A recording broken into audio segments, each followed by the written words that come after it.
Hugo et Maxime ont délaissé les activités sportives et musicales pour un bain de culture historico-architecturale.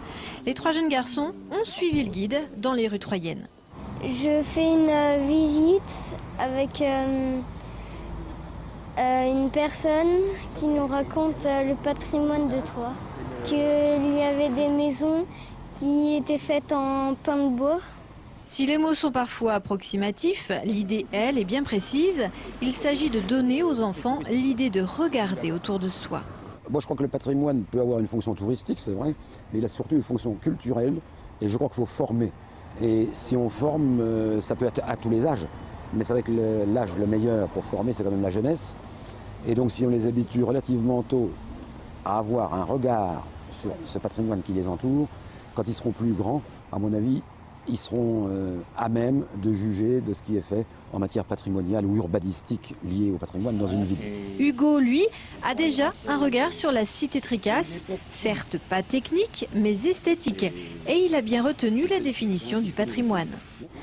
C'est l'histoire de la ville, le passé. Le passé des bâtiments, des églises. Je trouve que c'est une très jolie ville parce qu'il y a des maisons en pan de bois et que ça rend plus joli. Avant, c'était un parking ici, une horreur. Et donc, on a reconstitué complètement la façade qui est là, dans l'esprit de ce qui était l'esprit de la plaque, bien évidemment. Hugo et Jules sont lyonnais et ont été menés sur les chemins de la découverte du patrimoine par leur grand-père, membre lui-même de l'association Sauvegarde et Avenir de Troyes. Qu'ils apprennent un petit peu à situer notre histoire dans le temps, parce que pour eux, la notion de temps, c'est pas toujours facile à 9 ou 11 ans.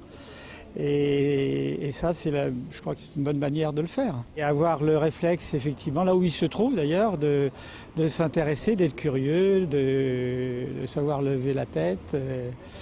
Et puis surtout d'avoir l'esprit un peu critique. Mais surtout d'éveiller la curiosité des jeunes, gage d'un intérêt plus soutenu pour le patrimoine à l'âge adulte.